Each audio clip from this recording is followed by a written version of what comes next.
وأشهد أن محمدا عبده ورسوله. اللهم صل وسلم على سيدنا محمد سيد الأنبياء والمرسلين وقائد المجاهدين وإمام المتقين ولا عدوان إلا على الظالمين. Terima kasih pada tuan majlis yang semulakan tuan-tuan imam, tuan-tuan Bilal, fungsi surau serta lijatan kuasanya, para asatizah, para tuan-tuan guru, sidang jemaah, hadirin hadirat yang dimuliakan oleh Allah SWT.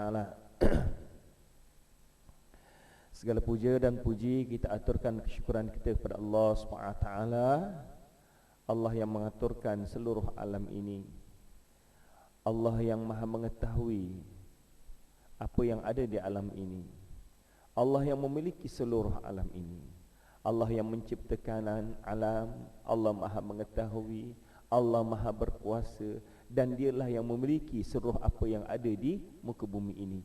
Sebab itulah tuan-tuan sekalian, di kala mana kita membaca ayat Alhamdulillahi Rabbil Alamin, segala puji bagi Allah SWT, Tuhan yang memiliki seluruh alam ini. Di kala mana berlakunya kiamat nanti, setelah semua makhluk dimatikan oleh Allah SWT, Allah bertanya, limanil mulkul yaum. Apabila manusia dibangkitkan kembali, limanil mulkul yaum. Lalu manusia dan jin menjawab, lillahi wahidil qahhar. Lillah, seluruh alam ini hanya Allah yang berkuasa. Lillahi wahidil qahhar, Allah SWT yang maha berkuasa, yang memiliki seluruh alam ini. Syukur kepada Allah SWT dengan nikmat, dengan limpah kurnia Allah SWT, Allah memilih kita menjadi orang beriman. Dan tuan sekalian, kadang-kala bila saya bertemu dengan kawan-kawan yang masuk Islam ni kan, kadang sedih dengar mak bapak masih belum beragama Islam, nak balik kampung, nak bagi sesuatu agar mak ayah dapat hidayah, nak buat sesuatu agar mak ayah dapat hidayah, agar adik-beradik ikut masuk agama Islam. Alhamdulillah, rata-rata kita tak ada masalah ni kan. Dan rata-rata kita semua lahir dalam keluarga Islam. Tuan-tuan sekalian, berapa ramai orang yang lahir dalam keluarga bukan Islam, tercari-cari di manakah agama yang benar. Sebahagian mereka berjumpa, sebahagian mereka tidak berjumpa dengan kebenaran. Syukur Allah dah tunjukkan kita jalan kebenaran. Syukur Allah dah pimpin kita kepada jalan Islam. Moga-moga dapat kita jaga iman ini agar kita terus hidup jalan Allah SWT dalam keadaan kita beriman pada Allah SWT, insya-Allah. Salam dan selawat ke atas junjungan besar Nabi Muhammad sallallahu alaihi wasallam, Nabi yang sentiasa menanti umatnya untuk bersama dalam syurga Allah SWT. Sidang jemaah yang berbahagia, hari ini saya bawa tajuk yang berkaitan dengan tajuk-tajuk sebelumnya, berkaitan dengan perbandingan agama, berkaitan dengan mukjizat saintifik Al-Quran, sinar hidayah melalui perbandingan agama dan mukjizat saintifik Al-Quran. Saya akan membawa beberapa contoh-contoh untuk kita hayati bersama, untuk kita lihat bersama bagaimana Al-Quran dan perbandingan ilmu perbandingan agama telah mengetuk pintu manusia untuk menerima hidayah Allah SWT.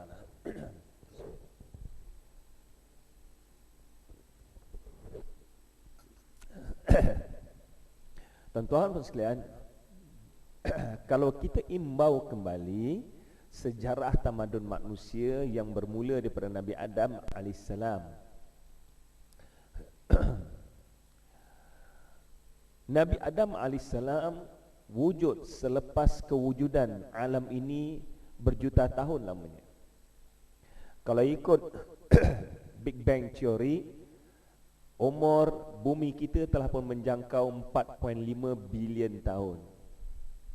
Tetapi umur manusia tak sampai 1 bilion tahun. Dan kalau kita lihat fakta-fakta sejarah tentang kewujudan dinosaur, tamadun manusia wujud selepas tamadun dinosaur. Cuma apa yang saya nak gambarkan kat sini tuan-tuan sekalian ialah tamadun manusia ni bukan satu tamadun yang lama berbanding dengan kewujudan alam ini, berbanding dengan kewujudan tumbuh-tumbuhan, berbanding dengan kewujudan sebahagian daripada haiwan-haiwan yang ada. Namun demikian, Allah menciptakan manusia dan jin dengan tujuan untuk mengabdikan diri kepada Allah SWT. Tidak seperti binatang dan tumbuhan. Binatang dan tumbuhan diciptakan oleh Allah SWT akhirnya untuk kepentingan manusia. Tetapi manusia dan jin diciptakan untuk menyembah Allah SWT. Walaupun Nabi Adam berada di syurga, Hawa diciptakan di syurga, tetapi Nabi Adam bukan diciptakan untuk tinggal di dalam syurga. Sebab itulah tuan-tuan sekalian, Allah hanya menjadikan Nabi Adam memakan buah yang Allah larang itu sebagai asbab untuk Allah mengeluarkan Nabi Adam pada syurga. Kalaupun Nabi Adam tak makan buah yang dilarang, Nabi Adam tetap akan keluar daripada syurga. Sebab Nabi Adam bukan diciptakan untuk tinggal di dalam syurga. Sebab saya pernah dengar ada orang bagi ceramah beritahu, kalaulah bapa kita Nabi Adam dan ibu kita Hawa dulu tidak makan buah yang dilarang oleh Allah SWT, nescaya kita sekarang bersenang-senang dalam syurga. Tuan-tuan sekalian, itu bukan matlamat Nabi Adam diciptakan. Sebab itulah Allah SWT menjelaskan kepada malaikat, wa idh qala rabbuka lil malaikati inni ja'ilun fil ardi khalifah. Ketika mana Allah berfirman pada malaikat, inni ja'ilun fil ardi khalifah, aku nak jadikan khalifah, manusia sebagai khalifah di muka bumi ini. Berarti kewujudan manusia di alam ini bukan untuk tinggal di syurga, tetapi untuk berada di muka bumi. Walaupun akhirnya setelah berlakunya kiamat, sama ada syurga ataupun neraka, tetapi human being created by God to stay in this world, to be the vicegerent of God, untuk menjadi khalifah Allah di muka bumi ini. Namun demikian Allah menjadikan asbab. Asbab ni jamak berasbab dalam bahasa Arab, sebab untuk Nabi Adam dikeluarkan daripada syurga Allah SWT. Namun ketika mana Nabi Adam dikeluarkan daripada syurga Allah SWT dan beranak pinak, lahirlah anak keturunannya antara Adam dan Hawa. Ya, zaman Nabi Adam AS dengan Hawa ini, Hawa setiap kali Al-Quran tidak menceritakan secara detail jelas. Ada pandangan-pandangan daripada setengah ulama yang memetik pada pandangan Israeliat yang menyatakan bahawa setiap kali Hawa melahirkan anak, dia akan lahirkan kembar, laki perempuan, laki perempuan, laki perempuan. Itu anak Nabi Adam AS. Dan syariat Nabi Adam ketika itu, kembar tidak boleh kahwin dengan kembar, dia kena kahwin dengan kembar orang lain. So, itu yang berlakunya pergaduhan di antara Qabil dengan Habil. Cumanya nak gambarkan daripada awal sejarah tamadun manusia, anak keturunan Nabi Adam AS taat pada perintah Allah SWT. Sebab tu Al-Quran menjelaskan kanan nasu ummatan wahidatan faba'athallahu an-nabiyyina mubashshirina wa mundhirin. Tuan-tuan tengok perkataan nabiyyin tu, dia salah khat kat situ. Sepatutnya ya bersambung terus dengan non, walaupun dia sambung tapi nampak macam tak sambung kan. Faba'athallahu nabiyyin, dia tak boleh bentuk ya begitu, dia kena sambung. Fa ba'atsallahu nabiyyina mubashshirina wa mundhirin. Sebelum ini umat manusia berada dalam akidah yang satu, ummatan wahidah, akidah yang sama, tauhid kepada Allah SWT. Lalu apabila mereka ini berkembang biak, ada di kalangan mereka yang mulai engkar kepada Allah SWT. Ada di kalangan mereka yang sudah tidak menyembah Allah SWT. Sebaliknya, menyembah kuasa-kuasa yang mereka nampak di muka bumi ini. Menyembah kuasa gaib, menyembah animisme, ataupun patung-patung berhala-berhala. Lalu Allah faba'athallahu nabiyyin, lalu Allah mengutuskan para rasul, mubasyirin, memberikan kabar gembira kepada mereka tentang kehidupan hari akhirat sekiranya mereka taat dan patuh pada Allah SWT. Wa munzirin, dan memberikan peringatan pada mereka tentang azab api neraka andainya mereka ingkar pada Allah SWT. Wa anzala ma'ahumul kitab, dan para rasul yang Allah utuskan selepas Nabi Adam ini, Allah kurniakan kitab-kitab pada mereka. Wa anzalna ma'ahumul kitab. Untuk makluman tuan-tuan, ayat ini digunakan oleh para ulama dalam ilmu perbandingan agama. Kitab-kitab yang Allah turunkan ni banyak, seramai bilangan para rasul. Jadi bukan Taurat, Injil, Zabur dan Quran saja. Cumanya bilangan kitab ini tidak kita ketahui, seperti mana kita tidak tahu nama-nama para rasul. Rasulullah hanya menyebutkan bilangan rasul. Saya akan jelaskan kemudian. Setiap rasul ini Allah berikan kepada mereka wa anzalna ma'ahumul kitab, dan kami turunkan pada mereka kitab.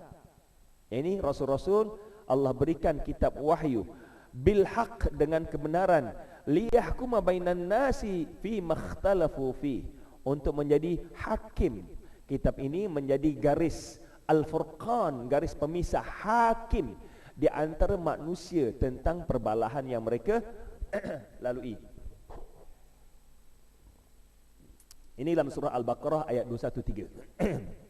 Jadi setiap kali manusia jauh pada perintah Allah SWT, Allah utuskan para anbiya dengan membawa syariat dan kitab untuk mereka, untuk menegakkan kebenaran di kalangan mereka. Jazakumullah khairan.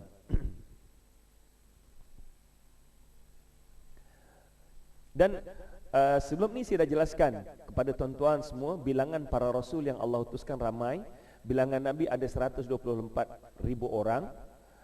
Hadis yang dijelaskan oleh Abu Dzar, diriwayatkan oleh Al-Hakim dan Baihaqi, di mana Abu Dzar bertanya kepada Rasulullah SAW, "Ya Rasulullah, kam nabiyyun, wahai Rasulullah, berapakah bilangan rasul yang berapakah bilangan nabi yang Allah utuskan?"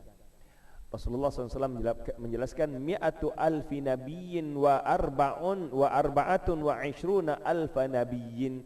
Nabi-nabi ini ada 124,000 orang. Ramai kan? 124,000 orang, tuan-tuan, ramai.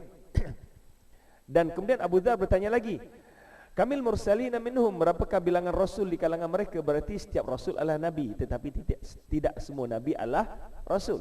Lalu Rasulullah SAW menjelaskan dalam hadis ini ada 313 orang. Dalam hadis yang lain ada sebutkan 315, 314. Tetapi ada hadis yang lebih general menyatakan bilangan rasul antara 313 hingga 319 orang. Dan Al-Quran hanya menyebutkan 25 orang sahaja yang kita tak tahu secara detail mereka ini. Ya. Daripada 313 orang, Al-Quran hanya menyebutkan 25 orang. Seperti mana bilangan rasul ini ataupun nama-nama rasul ini tidak kita ketahui secara detail satu persatu, demikian juga kitab-kitab yang Al-Quran turunkan, yang Allah turunkan, tidak kita ketahui detail satu persatu. Sebab itulah tuan-tuan sekalian, tuan-tuan jangan terkejut. Mungkin akan datang saya akan jelaskan lebih detail. Tuan-tuan jangan terkejut kalau ada orang yang menyatakan bahawa ada kemungkinan kitab Hindu Weda itu merupakan kitab wahyu. Weda ada 4 buku, ya. Yajurveda, Atharvaveda, Samaveda, dan dalam kitab yang lain ada yang panggil Purana, sama ada Bhagavad Gita Purana ataupun Kalki Purana. InsyaAllah yang ini saya akan jelaskan kemudian, di mana dalam buku Weda ada dijelaskan tentang kedatangan Nabi Muhammad sallallahu alaihi wasallam. Sebab itulah Dr. Zakir Naik nyatakan bahawa ada kemungkinan agama Hindu juga mungkin adalah agama wahyu. Tetapi agama ini telah pun dipesongkan seperti mana agama Yahudi telah pun dipesongkan, seperti mana agama Kristian telah pun dipesongkan. Kita lihat tuan-tuan, Nabi Isa alaihissalam membawa agama Kristian dengan konsep tauhid. Daripada Nabi Isa sebagai seorang nabi, bertukar Nabi Isa jadi Tuhan. Daripada akidah tauhid menjadi akidah Trinity. Ini nampak agama yang dekat dengan kita, agama Kristian pun telah pun dipisung-pisungkan oleh pengikut mereka. Bayangkan agama Hindu yang dijangkakan datang lebih 2000 tahun sebelum kedatangan Nabi Isa AS.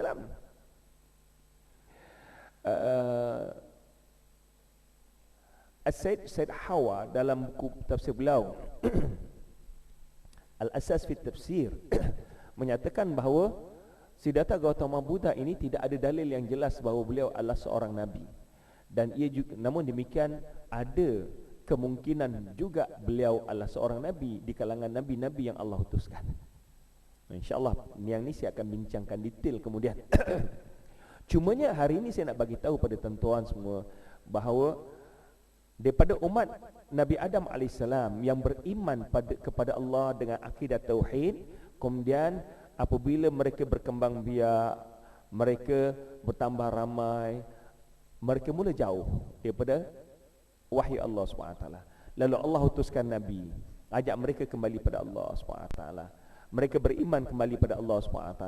Kemudian as time goes on, ada yang pindah sana, berpindah sini, bertebaran di muka bumi ini, jauh kembali pada hidayah Allah. Allah hantarkan para rasul pada kaum-kaum tertentu. Wa ma min qaumin illa khala fihi nadhir. Tidak ada satu kaum pun melainkan Allah mengutuskan pada mereka para rasul. Sebab itulah Said Hawa menyatakan bahawa ada juga kemungkinan Allah mengutuskan rasul ke China. Sebab itulah ulama-ulama dalam perbandingan agama juga menyatakan bahawa ada kemungkinan besar Konfusi adalah merupakan seorang nabi. Sebab itulah ajaran-ajaran Konfusi tidak ada yang mengajak manusia menyembah banyak Tuhan. Sebaliknya ajaran Konfusi, ajaran Siddhartha Gautama Buddha lebih kepada ethical teaching. Benda ini tidak ada dalil daripada Quran dan hadis. Kita tolak pun tak jadi masalah, kita terima pun tak jadi masalah. Tetapi kalau kita terima, dia lebih menguatkan lagi bahawa hujah Al-Quran menyatakan bahawa rasul-rasul yang Allah utuskan ramai. Sekemungkinan mereka ini sebahagian rasul yang Allah utuskan. Namun demikian Al-Quran tidak menjelaskan detail.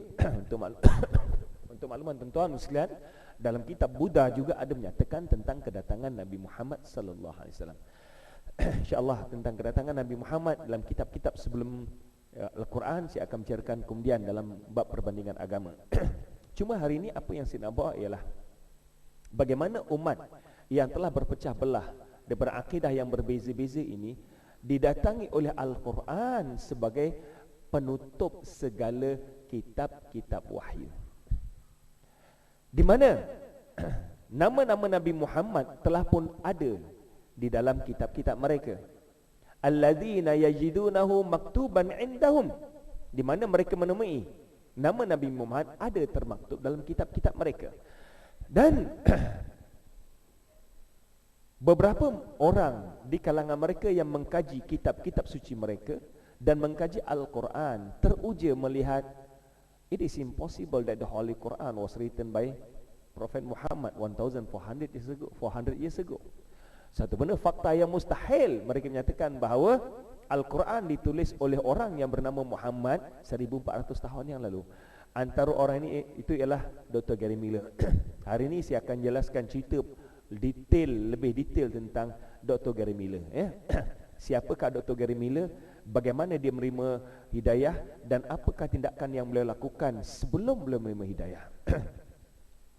Dr. Gary Miller merupakan seorang profesor dalam bidang matematik dan juga logik. Tuan-tuan sekalian, kalau tuan-tuan tengok orang yang mengajar matematik di universiti ini, sama ada mereka mengajar matematik dengan statistik, matematik dengan physics, matematik dengan NMAT itu biasalah, ya. Modern math dengan NMAT itu biasa. Dan matematik dengan logik adalah satu benda yang ada persamaan. Sebab matematik adalah satu benda yang logik. Okay? Matematik adalah satu benda yang logik. Sebab tu ramai di kalangan pensyarah yang mengajar matematik, mereka juga mengajar logik ataupun dalam bahasa Arab panggil ilmu mantiq. Kalau kita lihat ulama dahulu Islam, Ibn Sina yang dikenali sebagai Avicenna, dan Avicenna ini dari segi minda dia jauh ke depan 400 tahun ke hadapan berbanding dengan zaman dia. Sebab itulah buku beliau digunakan 8 kurun lamanya tuan-tuan di barat dalam bidang perubatan. Avicenna, seorang yang mahir dalam bidang agama Islam, dalam masa yang sama juga beliau mahir dalam bidang perubatan. Dan beliau dianggap sebagai bapa pada perubatan dunia. Sebab tu buku beliau yang cuma peliknya, buku beliau dalam bahasa Arab, dia ada 2 buku yang terkenal dalam 2 bidang yang berbeza. Satu dalam bidang perubatan, satu dalam bidang mantik ataupun logik. Buku dalam bidang perubatan dipanggil Al-Hikmah, Wisdom. Buku dalam bidang logik, mantik diberi tajuk Asy-Syifa. Kalau kita tengok, sepatutnya buku dalam bidang perubatan tajuknya Asy-Syifa kan. Syifa ni maksudnya penyembuhan. Tapi dia buat terbalik. Buku dalam bidang perubatan dipanggil Al-Hikmah, Wisdom. Buku dalam bidang mantik dia beri tajuk Asy-Syifa. Baik, Dr. Gary Miller pakar, profesor dalam bidang matematik dan juga dalam bidang logik. Berasal daripada Kanada, tinggal di Kanada, menjadi profesor di Toronto University. Dan cuma di kawasan tempat beliau tinggal, di kawasan Toronto ini, tidak ramai orang yang beragama Islam. Dalam masa yang sama, beliau adalah merupakan mubalik Kristian yang membaca Bible, tahu isi kandung Bible. Jadi dia diminta dia diminta untuk mengembangkan dakwah agama Kristian among the Muslim, di kalangan orang Islam. Terlintas dalam minda beliau, how could I invite them to Christianity if I don't know the Holy Quran? I must study the Holy Quran in order for me to convince and invite them to Christianity. Bagaimana aku boleh berdakwah pada mereka kepada agama Kristian sedangkan aku tak tahu Al-Quran? So aku perlu kaji Quran, aku perlu tahu Quran in order for me, untuk aku mengajak mereka kepada agama Kristian. Ada Dr. Gary Miller pada tahun 1977 mengambil keputusan untuk mendalami Al-Quran. Setelah dia mendapat satu naskah Al-Quran pada tahun 1977, dia mula mengkaji Al-Quran. Dan niat asal dia bukan untuk mendalami Al-Quran ataupun memahami Al-Quran. Niat asalnya adalah tahu Quran, cari kesalahan Quran dan ajak orang Islam masuk agama Kristian. Sebab dia sebagai seorang mubalik Kristian, dia tahu dalam Bible banyak percanggahan di antara satu ayat dengan satu ayat yang lain. So dia yakini benda itu juga ada dalam Al-Quran.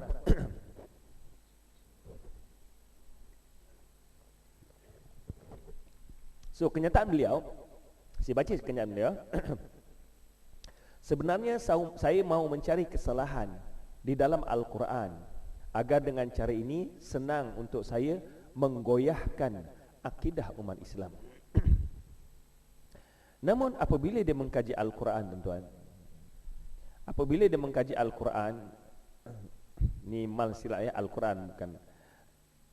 Apabila dia mula mengkaji Al-Quran, jiwa dia tersentuh, di mana apa yang dibayangkan selama ini bercanggah atau berbanding, berbeza dengan keadaan sebenar.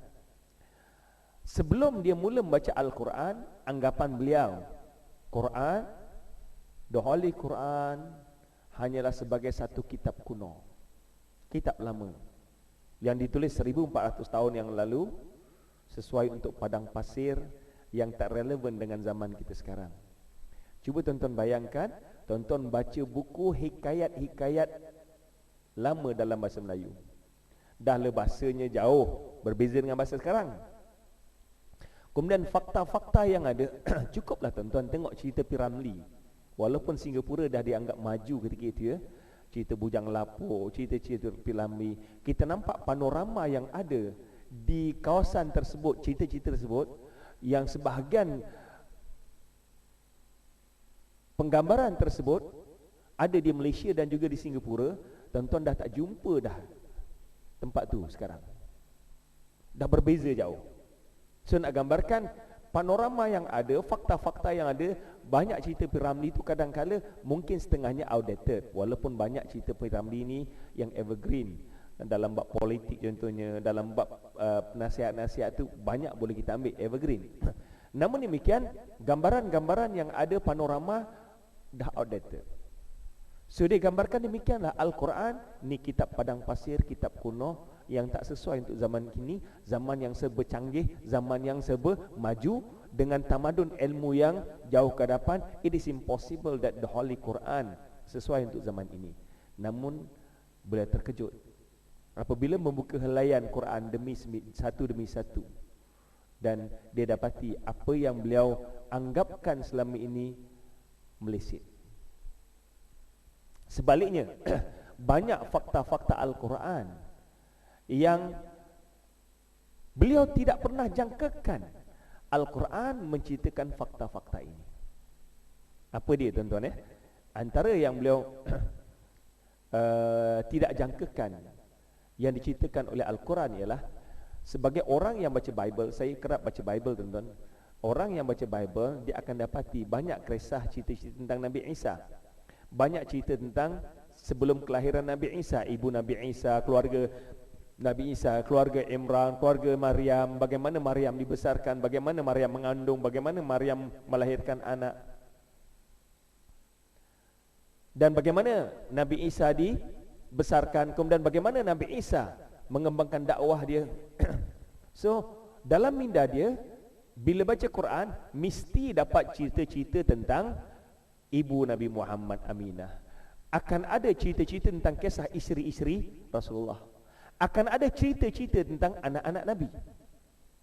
Tapi bila terkejut, mencari-cari surah, tidak ada satu surah yang pun yang bernama surah Khadijah. Tidak ada surah pun yang bernama surah Aisyah. Tidak ada satu surah pun yang bernama surah Fatimah. Sebaliknya, yang ada ialah surah Maryam. Pelik dia. Macam mana agama Islam yang dia nampak orang Kristian dengan Islam selalu bercanggah, hakut the mother of Jesus, the name of Mary be mentioned. Not only nama Mary disebutkan, satu surah complete namanya surah Maryam. Teruja beliau, ini kitab apa ni?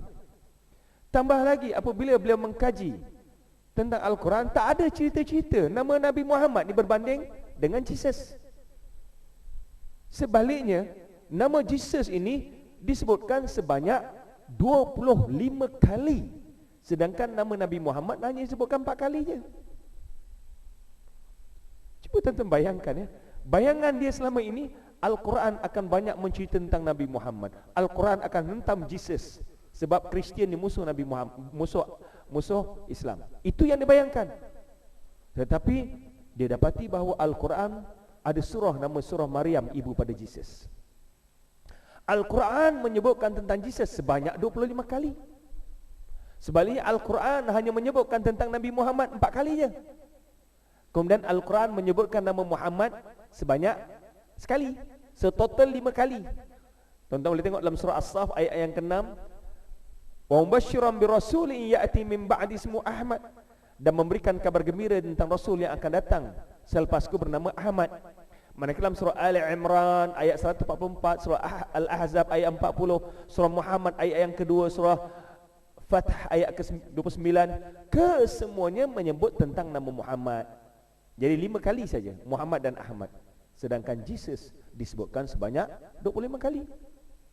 Yang lebih ironik lagi ialah tidak ada satu ayat pun yang menyebutkan tentang Jesus ini menghina, mengkeji, mengutuk Nabi Isa AS, bahkan mengagungkan, memuji Nabi Isa AS. Kemudian nama Nabi Musa AS yang diagungkan dalam agama Kristian dan agama Yahudi, disebutkan sebanyak 138 kali dalam Al-Quran. So boleh teruja, macam mana Quran ni kitab apa ni? Sedangkan sahabat Nabi tak ada disebutkan. Kalau tuan-tuan tengok baca Bible kan, sahabat-sahabat Nabi Isa AS, Al-Hawariyun, Hawariyun tu namanya disebutkan. Siapa dia Hawariyun? Disebutkan nama-namanya. Ke-12 orang nama Hawariyun tu ada dalam Bible. Sahabat-sahabat Nabi namanya tak ada sebutkan dalam Bible, dalam Quran pun. Tidak ada seorang pun sahabat Nabi yang namanya disebutkan dalam Al-Quran melainkan Zaid. Itu saja. Dia beramai-ramai sahabat Nabi Muhammad SAW, not even Khulafa ar-Rashidin, namanya ada disebutkan dalam Al-Quran. Hanya seorang, itu Zaid bin Harithah, anak angkat Nabi. Lain tidak ada. Jadi dia bayangkan cerita-cerita tentang sahabat dia, sahabat Nabi, isteri Nabi, anak-anak Nabi, tak ada dalam Al-Quran. Sebaliknya cerita tentang Nabi Isa, cerita tentang Maryam, cerita tentang Nabi Musa, pujian pada Nabi Isa AS. Sebab itulah Dr. Gary Miller pernah berdebat dengan Ahmad Didat. Ahmad Didat pernah menyatakan pada beliau, Islam is the only religion in this world that respect Jesus beside Christianity. No other religion in this world respect Jesus as what? That's by the Al-Quran. Quran satu-satunya agama di dunia ini yang menghormati, memuliakan, menyanjungi Nabi Isa AS selain agama Kristian. Dan tidak ada agama di dunia ini yang menghormati Jesus seperti mana yang dilakukan oleh agama Islam. Kemudian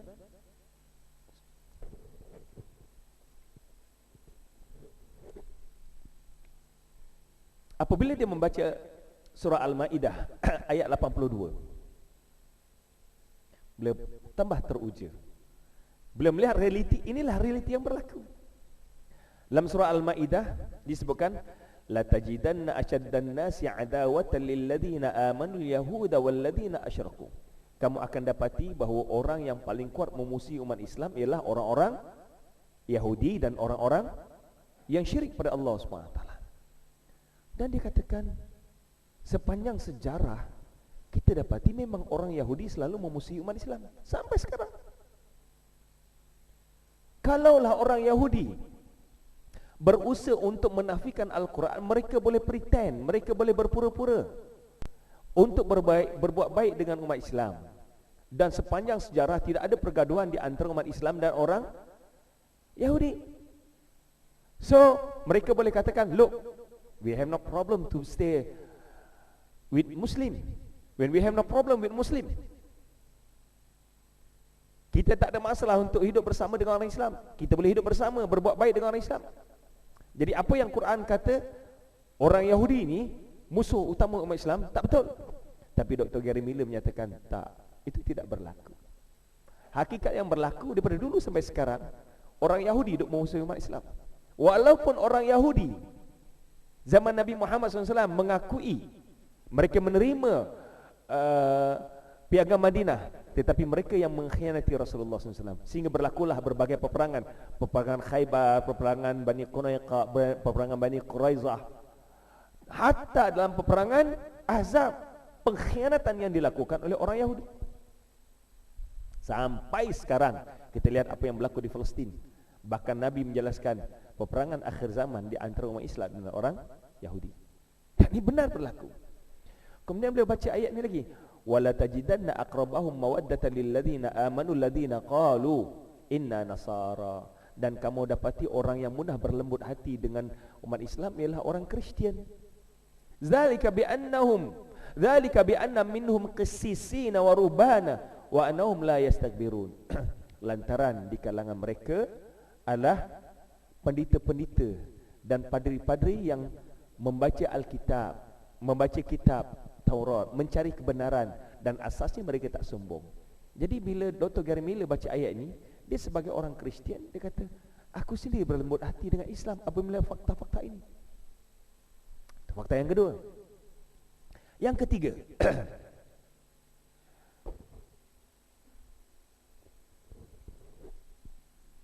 matlamat asal dia mengkaji Al-Quran, nak mencari percanggahan dalam Al-Quran.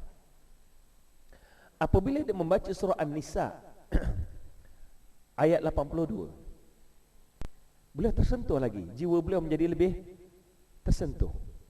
Apabila ayat Quran mencabar, Afala yatadabbaruna al-Qur'an walau kana min indi ghairillah lawajadu fi ikhtilafan katsira.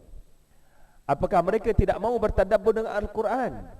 Andai kata Quran datangnya selain pada Allah SWT, nasib mereka akan dapati bahawa adanya percanggahan di sana sini dalam Al-Quran. Sebagai orang Kristian yang baca Bible, dia tahu banyak ayat-ayat Quran yang bercanggah antara sesama lain. Ada di kalangan orang Kristian yang menyatakan bahawa we found 5,000 mistake in the Holy Bible. We found 50,000 mistake in the Holy Bible. Bukan hanya 5,000, 50,000 kesalahan dalam Bible. Bercanggah antara satu sama lain. Dan apabila Quran mencabar dia, matlamat dia nak cari percanggahan Quran. Tapi Al-Quran menyatakan bahawa kalau Quran ni tulisan manusia, kamu akan dapati percanggahan. So, kalau kamu tak jumpa percanggahan dalam Quran, it is an evidence that the Holy Quran was not written by human being. It must be came from God who created human being. Sekiranya tidak ada percanggahan dalam Al-Quran, berarti Quran bukan tulisan manusia. Pastinya Quran datangnya daripada Allah SWT. So dia mencari percanggahan-percanggahan yang ada, dan dia tidak menemui percanggahan ini, tuan-tuan. Mencari kesilapan wa'imah sikit sekalipun tak jumpa. So akhirnya dia buat conclusion, it is impossible that the Holy Quran was written by Prophet Muhammad. Mustahil Quran ditulis oleh Nabi Muhammad. Dan sebagai seorang yang belajar sains, orang yang belajar sains, seorang profesor bidang akademik lagi, tahu nilai akademik itu macam mana. Beliau menyatakan bahawa tidak ada manusia yang ada di muka bumi ini membuat satu kajian dan menulis satu buku lalu berani berkata mendakwa, aku pasti kajian aku dan tulisan aku ini tidak ada salah langsung, semua betul. Dia kata tidak ada manusia di muka bumi ini yang berani mendakwa demikian. Walaupun dia buat kajian, dia yakin dia betul, kemungkinan akan datang ditemui adanya kesilapan dan kesalahan. Tetapi how could the Holy Quran claim that in the Holy Quran there is no mistake at all? Bagaimana Quran boleh mendakwa dalam Quran tidak ada salah langsung? It must be came from the one who created human being. Pastinya Quran datang daripada yang menciptakan manusia. Tuan-tuan sekalian, pengalaman saya menulis buku, pengalaman saya menulis tesis, saya baca lepas saya habis PhD, saya baca balik tesis master saya. Saya tengok banyak juga kesilapan-kesilapan yang perlu diperbaiki, kekurangan-kekurangan yang perlu ditambah. Saya baca balik tesis PhD saya, ada juga kesilapan-kesilapan, sedangkan tesis PhD itu dah dibaca oleh ramai examiners. Saya buat buku, tulis buku perbandingan agama Islam dan Kristian. Buku ini telah pun dibaca oleh 5 orang editor. Bila buku ini diserahkan balik pada saya untuk dicetak, banyak lagi kesalahan yang ada. Saya nak gambarkan 5 orang editor baca, but yet ada kesalahan. Editor bukan penulis, dia sekadar edit tulisan, edit spelling, but yet still ada kesalahan-kesilapan yang berlaku. Kalau penulis, mungkin tentang penulis ni bila dia dah tulis satu buku, dia tak boleh nak edit. Sebab kalau dia edit, dia akan menulis ikut apa yang dia akan baca, ikut apa yang ada di minda. So dia tak dapat nak betulkan spelling tu dengan baik. Perlu sebab tu kalau saya tulis slide ni tuan-tuan, kadang banyak salah. Saya perlukan somebody else yang betulkan slide saya. Sebab kalau saya baca balik slide saya, mungkin saya baca ayat pertama je, ayat kedua tu dah tahu dah apa yang ada. Sebab tu banyak mistake yang mungkin berlaku. We need somebody else to correct us. Saya nak gambarkan macam mana penulis-penulis ni, walaupun dah dibaca sana sini ada kesalahan, tapi bagaimana Dr. Gary Miller menyatakan Quran berani mencabar. Kalau kamu tak percaya, buktikan di mana kesalahan Quran. Dan kalau kamu tak dapat buktikan kesalahan Quran, yakinilah Quran ini adalah diturunkan pada Allah SWT. Dan dia tak dapat buktikan. Dia tak dapat buktikan ada kesalahan dalam Quran. Okey. Kemudian apabila dia membaca surah Al-Anbiya ayat 30, ini antara perkara yang betul-betul menggusarkan beliau.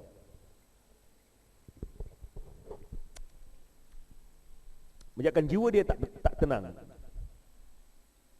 Dalam surah Al-Anbiya ayat 30 bunyinya, awalam yaral ladzina kafaru anna as-samawati wal arda kanata ratqan fafataqnahuma. Beliau membaca Quran pada tahun 1977.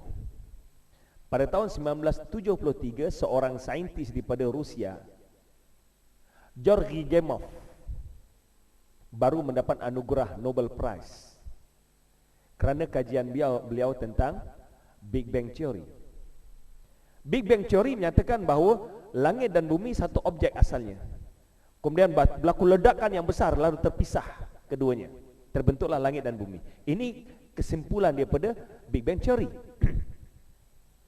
So, penemuan ataupun ulasan Georgy Gamow ini sehinggakan beliau mendapat anugerah Nobel Prize pada tahun 1973. So, apabila dia membaca ayat dalam surah Al-Anbiya, dia katakan ayat surah Al-Anbiya ini berbunyi, awalam yaral ladzina kafaru, wahai orang-orang kafir, tidakkah kamu lihat? So, ayat ni kena kat batang hidung beliau. Wahai orang kafir yang tak nak beriman, tidakkah kamu lihat? Annas samawati wal arda kanata ratqan fafataqnahuma. Sesungguhnya langit dan bumi asalnya satu objek, lalu kami pisahkan keduanya. Dan dia kata, the Big Bang Theory had been mentioned by the Holy Quran 1400 years ago. Big Bang Theory telah pun disebutkan dalam Al-Quran 1400 tahun yang lalu. Pada tahun 1973 sahaja baru Georgy Gamow mendapat anugerah Nobel Prize. Sepatutnya anugerah Nobel Prize ini belong to Prophet Muhammad SAW. He was the one yang pertama menceritakan tentang Big Bang Theory. So, Dr. Gary Miller menyatakan bahawa mustahil Quran tulisan Muhammad. It is impossible that this theory came from Prophet Muhammad SAW. Yang akhirnya tuan-tuan, ni gambar masa dia tua, gambar awal tu gambar masa dia muda. Dr. Gary Miller memeluk agama Islam dan tukar nama kepada Abdul Ahad Omar. The man who decided to prove scientific and historical error in the Holy Quran. Dia orang yang cuba untuk mencari fakta-fakta sejarah yang bercanggah. Al-Quran bercanggah dengan fakta sejarah dan juga fakta-fakta saintifik yang ada dalam Quran bercanggah. Tuan-tuan sekalian, kalau orang yang belajar Bible, kita boleh nampak sebab Quran, Bible ni banyak dah tu pun diubah-ubah. Jadi fakta saintifik dalam Bible boleh dipertikaikan. Banyak fakta saintifik dalam Bible yang tak betul. Tapi dalam Al-Quran tidak ada fakta saintifik yang tak betul. Bahkan banyak penemuan-penemuan baru yang ada di zaman ini yang orang mungkin memahami dalam bentuk yang berbeza zaman dahulu. Tetapi dengan penemuan saintifik nampak lebih benar kebenaran Al-Quran. Tuan-tuan sekalian, Dr. Gary Miller memeluk agama Islam setelah setahun dia mengkaji Al-Quran. Dan ada beberapa fakta-fakta sejarah yang beliau jelaskan. Saya tak sempat nak cerita detail semua tentang fakta sejarah, tetapi fakta sejarah ini menyebabkan beliau juga terlembut hati. Antaranya ialah tentang ayat Tabbat yada Abi Lahabin wa Tab yang pernah saya jelaskan dahulu. Tabbat yada Abi Lahabin wa Tab, ayat ini turunkan pada tahun yang ketiga kenabian, dan Abu Lahab mati 12 tahun selepas itu. Dr. Gary Miller menyatakan bahawa Abu Lahab ada masa 12 tahun, 10 hingga 12 tahun untuk cukup dia pura-pura, look, I'm Muslim right now, but the Holy Quran said that I'm going to die as a non-Muslim. Aku masuk Islam sekarang, tapi Quran kata aku mati sebagai orang kafir. So berarti Quran tak betul. Jadi Dr. Gary Miller menyatakan Abu Lahab boleh menafikan Al-Quran, kebenaran Al-Quran dengan dia just pura-pura masuk Islam. Katakan, wahai orang Quraisy, tengok Quran tak betul, aku dah masuk Islam, jadi janganlah kamu ikut Muhammad, Quran memang tak betul. Tapi tak pernah berlaku dalam sejarah Abu Lahab memulak agama Islam. Satu lagi yang Dr. Gary Miller terkedut ialah kisah Nabi Muhammad dengan Abu Bakar dalam Gua Thur. Tuan-tuan bayangkan suasana ketika itu Nabi Muhammad keluar daripada rumahnya dalam keadaan dikepung oleh orang ramai. Orang ramai nak berusaha untuk membunuh Nabi Muhammad. Nabi Muhammad turun ke bawah, bersembunyi di Gua Thur, dan orang kafir Quraisy berjaya menjejaki Nabi Muhammad, ya. Daripada Madinah, daripada Mekah, mereka turun ke bawah pergi ke Gua Thur, berjaya menjejaki Nabi Muhammad sampai ke Gua Thur. Dan Gua Thur adalah gua yang terlampau kecil. Ketika itu Abu Bakar kebimbangan nampak orang kafir Quraisy datang.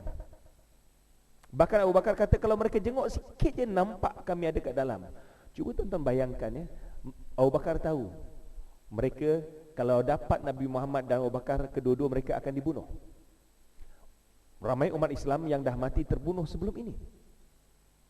Jadi Abu Sufyan dah declare pada orang ramai, man ata bi Muhammadin hayyan aw mayitan falahu mi'atu ibil. Barang siapa yang boleh membawa Muhammad hidup ataupun mati, aku akan berikan dia 100 ekor unta.